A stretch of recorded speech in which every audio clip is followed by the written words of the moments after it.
Okay, so Amazon Prime's new show, The Citadel, has just dropped its first 2 episodes, and throughout this video, we're going to be breaking down the brand new show. Backed by the Russo brothers, the studios put a lot into it, with the series apparently costing roughly $42 million per episode. This is going to be a groundbreaking global event, and though this is the main series, we know that it's also going to be getting several local language spin-offs added to the roster. These will take place in the Citadel universe and have each series taking famous actors from the country it's set in and giving them their own spy story that ties into the main plot. It sounds like a really interesting premise, and Amazon must be very confident to be launching such a massive global series like this. But what is it about exactly? Well, in it we follow Citadel agents Mason, Kane and Nadia Sinh as they're pulled back into the life after a mission going awry that caused their memories to be erased. I think that the series definitely wears its influences on its sleeves, and there's lots of nods to James Bond, Mission Impossible, the Bourne Movies, and, well, every spy film out there. Luckily, I just so happen to be an expert on them, and though not all of these might be intentional, I will be talking about where they potentially pull from and the original work that inspired them. Now we start off with an upside down shot on a train in the Italian Alps. This then rotates around, and we're introduced to Nadia. Symbolically, an upside-down shot like this is supposed to represent the underworld, which is very much the case with this spy agency operating under the surface. Cold opens are of course a staple of spy movies as well, with this very much following the format before we cut to the titles and then the rest of the story. Now if you recognise the font of the locations used throughout the series, then that might be because it's also the exact same one that we use in our thumbnails. Little bit of trivia for you, but this font is actually called Agency, which again ties into the idea that we're following secret agents working for an agency. Actually chuckled a bit when I noticed this, and it shows how much thought they put into every aspect of the show.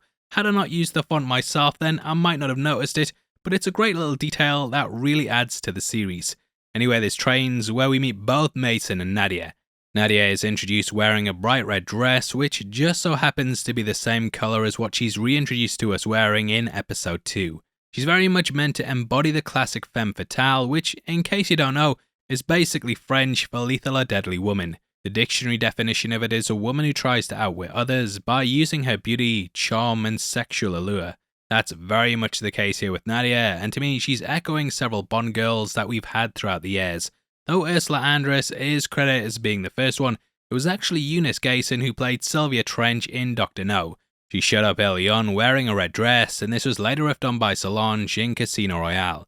Vesperlin too also wore a red dress, as did Lupe Lamora in License to Kill. Might be a reach on that with the red dresses, but I think what isn't a reach is the classic spy setup that is a speeding train. This has become a staple of the genre, with us getting them in From Russia with Love, Live and Let Die, The Spy Who Loved Me, GoldenEye, Skyfall, Spectre, and many more. The first Mission Impossible movie ended with one as well, and it's often a quintessential location to have an action scene at due to the speed and small corridors that the characters are confined to.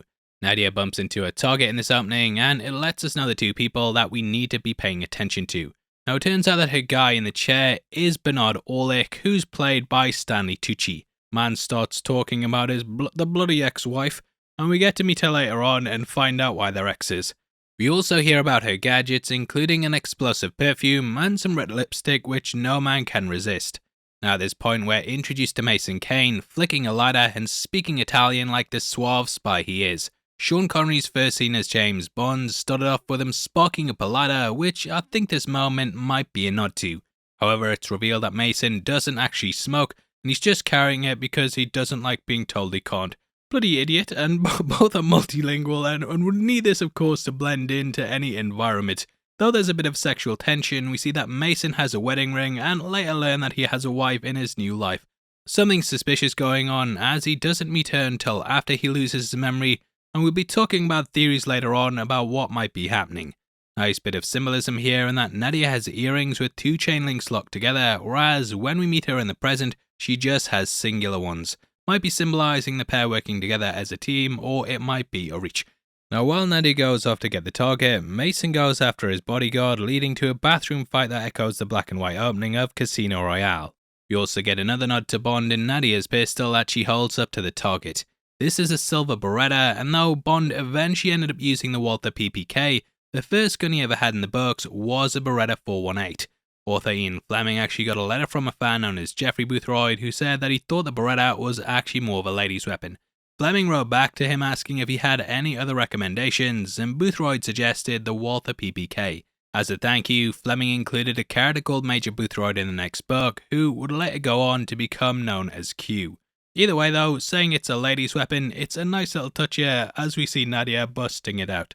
Now the target reveals, "It's a trap!"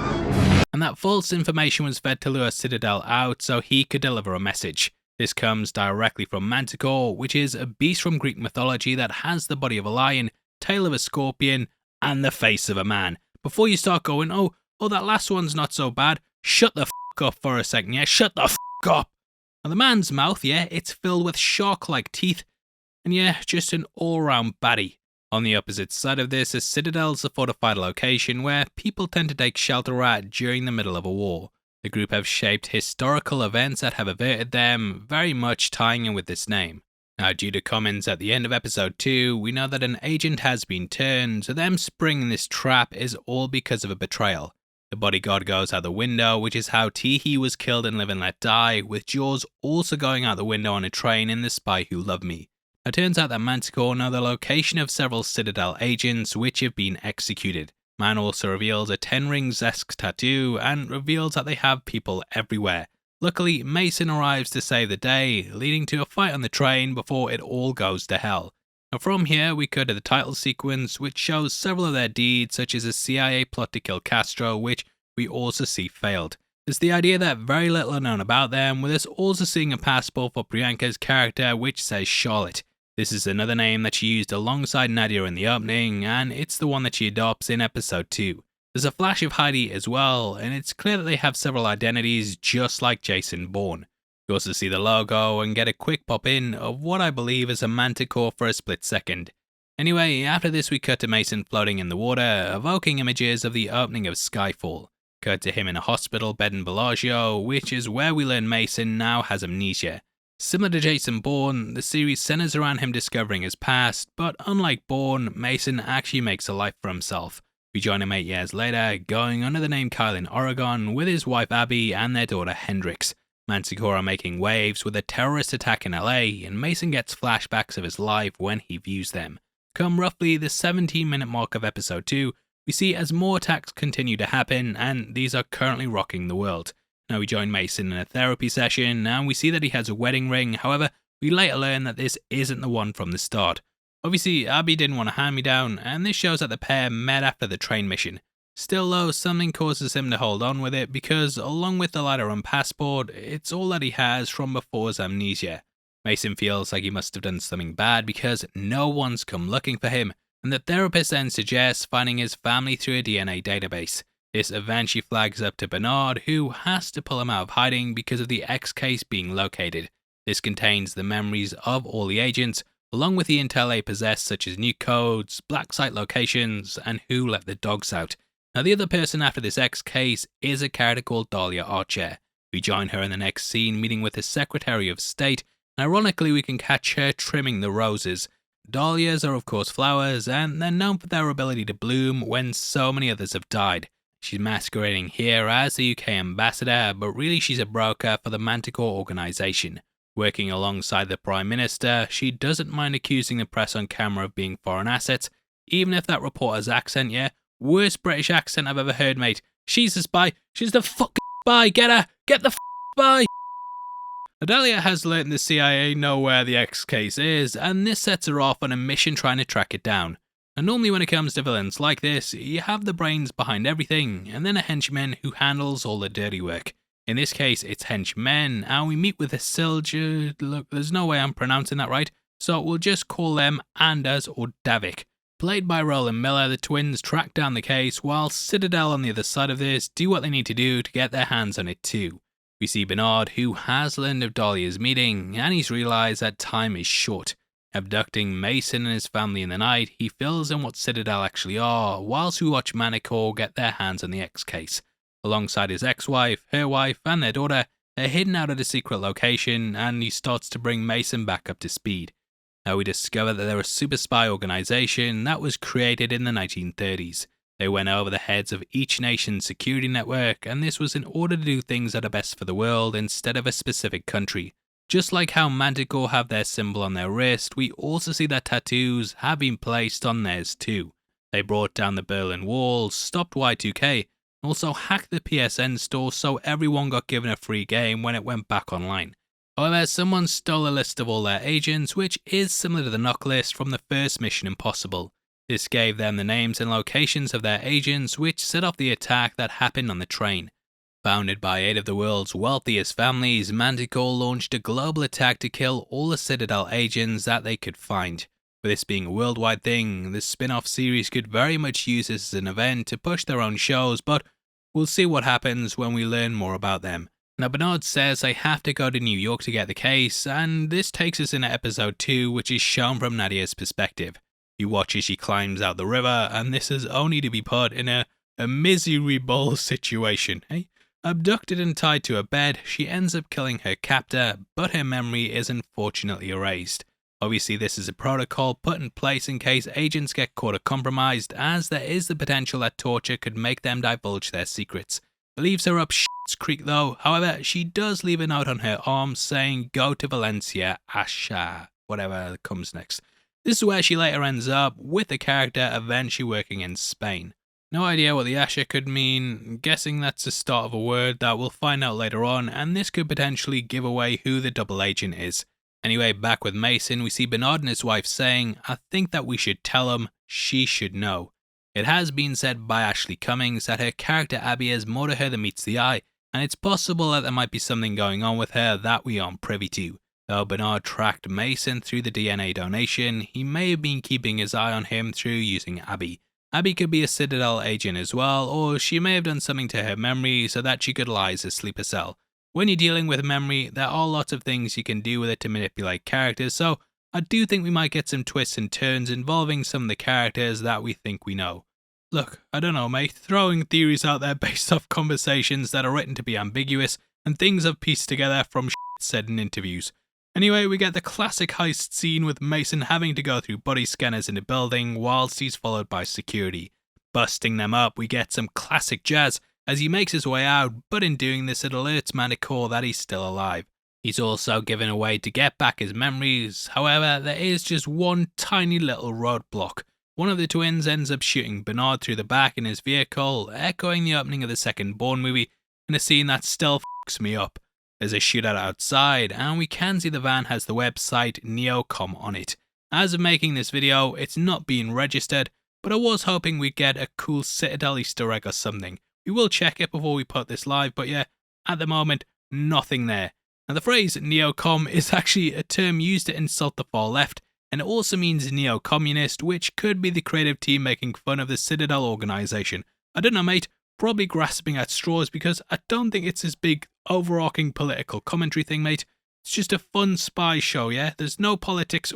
What do you mean the ambassador of the UK is the bad guy? For f***'s sake, you taking the Now in the carnage, Mason's memory implant is cracked, but he gets a link to the past with Nadia's location in Valencia popping up on the X case. Here we see the Phallus Festival, which is held to commemorate St. Joseph. Now Nadia doesn't seem too interested in those events 8 years ago, and to her she woke up in a strange cabin with a murdered man on the floor. Throwing a knife at her like Bernard did to him, we get a great scene showing Mason trying to reveal the truth. I really think the show hits its high points in moments like this, and though it's not deliberately dropping jokes all the time, there is a nice undercurrent of humour. One of the twins arrives, and this leads to a big standoff, but Nadia regains her memories and she fights back. Love watching the before and after of Nadia getting her memories back, and Priyanka does a great job of bringing the two sides out. Now we do get a moment in which she talks about how she remembers everything, and during this we see several scenes I'm guessing will be expanded on throughout the season. Guess who went through them in slow-mo though? Spoils. Kevin Spoils. And in them we see the train scene from episode 1, along with the detonator, Nadia and Mason kissing on the train, and then a shot that we haven't seen before. Nadia's in a white bathroom, and then we cut to what seems like the living room of this house with her and Mason dressed up. Guessing this is from their time living together, and potentially Mason might get his memories back at some point, which will expand upon this. Though the vial is smashed, there is the potential that the memories have been uploaded to the Citadel server, and thus they can be retrieved. Now in the next scene we catch Nadia in white camouflage with other soldiers holding a gun up to Mason, taking place in the woods. I'm guessing that this might be their first meeting. We can catch what look like off-road jeeps in the scene, and in one of the other shots we can catch the pair riding together in one, continuing on from this moment. Trailers for the series have shown several parts of this scene with them clearly working together and against each other, possibly due to Nadia being a double agent. Now, there's a moment where the pair get into a heated argument together, a shot of them in bed, and some light-hearted moments before we end on a more cryptic one. We see Nadia saying Mason can never find out, and this could be hinting at the secret that Bernard and his wife talked about before. Judge, I'm reaching here, yeah, but whenever I see stuff like this, I tend to wonder whether it's a pregnancy thing or if Nadia lost the baby or something along those lines that might have pushed Mason over the edge if she kept it from him. Now, her getting her memories back whilst Mason doesn't allows him to be a fish out of water whilst she can kind of fill in the blanks. I'm guessing the next thing they'll do is reveal Bernard is actually still alive, and they'll have to rescue him from Dahlia, who we see in the next scene. I did get these 2 episodes early, so I'm not sure if this is in the final release, but at the end there was a trailer showing what's coming up in the season. It had several parts that expanded on Nadia's memories, and also clear indication that there was an agent that betrayed Citadel. Anyway, 3 time, Bond is James Bond. Now, I think it would be wild if we discover that this was actually Mason, though I don't know why they'd put him in harm's way like they did on the train. They might have wanted to take him off the board though, due to him being a loose end, which may be why they were so surprised to see him alive. It's probably a cliche twist to take it that way, and the trailer does make things look like Nadia is the one doing it, due to the shot of her holding a gun to Mason being on screen as this narration takes place. As I said though, we see other parts of this scene, including them escaping together, so I don't think it's her. She also remembers everything, and therefore she'd know if she worked for the other side and probably instantly kill Mason. Him not having his memories is the only thing stopping him from doing it, and I think Nadia would have to wrestle with whether to avenge her fallen comrades or spare the man she loves. Now, Nadia keeping a secret from Mason could also hint at what's happened. Potentially, Mason found this out and it f***ed him up so badly that he decided to switch sides. Lots of things we could get on it, but we'll put a lid on it there, and that ends. You don't know, Mr. Bond. I expect you to die. That closes out the episode. Dear me. And you know what? I hope you had fun going through it and seeing some of the references that they dropped in the show. Hopefully I see you back next week. Promise you'll come back. And let me know what you thought of the series in the comment section below. We are in a competition right now and giving away the Quantumania Steelbook to 3 subscribers on the 15th of May. And all you have to do to be win the chance of winning is like the video, make sure you subscribe with notifications on, and drop a comment below with your thoughts on the episodes. We pick the comments at random at the end of the month, and the winners are on screen right now, so if that's you, then message me on Twitter at HeavySpoilers. If you want something else to watch, we've got loads of breakdowns of Yellow Jacket, so definitely head over there right after this. Jared's done an outstanding job breaking down the series, and I'm so proud of the guy, so yeah, make sure you check them out if you're into that show. If not, then hopefully I see you next time. You take care of yourself. Peace.